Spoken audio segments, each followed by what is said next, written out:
আগামী 25 জুলাই রোজ শুক্রবার জাতীয় নাগরিক পার্টির কেন্দ্রীয় নেতৃবৃন্দ সিলেট জেলায় পদযাত্রা করবেন।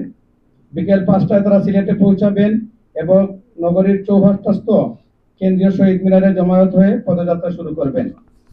নগরীর আম্বরখানা থেকে সুবিদ বাজার হয়ে ঢেকাবি বাজার পয়েন্ট, লামা বাজার, মির্জা জাঙ্গাল, তালতলা, বন্দরবাজার, জিন্দাবাজার হয়ে কেন্দ্রীয় শহীদ মিনার প্রাঙ্গণে বক্তব্যের মাধ্যমে পদযাত্রা শেষ হবে।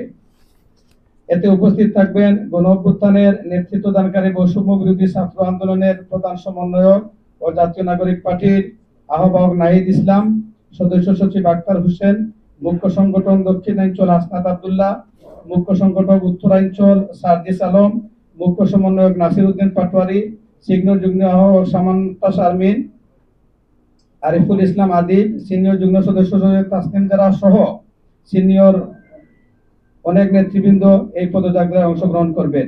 জাতীয় নাগরিক পার্টি পুরনো চিন্তা ছেড়ে নতুন পথে এগিয়ে যেতে চায়, সত্য ন্যায়ের পক্ষ থেকে মানুষের দ্বারে দ্বারে পৌঁছাতে চাই। আমরা ইতিমধ্যে দেশ জুড়ে ব্যাপক সাড়া পেয়েছি। আমরা বিশ্বাস করি মিডিয়া এ পথে গুরুত্বপূর্ণ ভূমিকা পালন করছে। মিডিয়ার শক্তিশালী সমর্থনে 2024 সালে ফ্যাসিস্ট সরকারকে আমরা সরিয়ে দিতে পেরেছি। এবার প্রথমবারের মতো এনসিপির কেন্দ্রীয় নেতৃবৃন্দ সিলেটে আসছেন। পদযাত্রা নির্বিঘ্নে সম্পূর্ণ করার জন্য ইতিমধ্যে পার্টির পক্ষ থেকে প্রয়োজনীয় প্রস্তুতি গ্রহণ করা হয়েছে।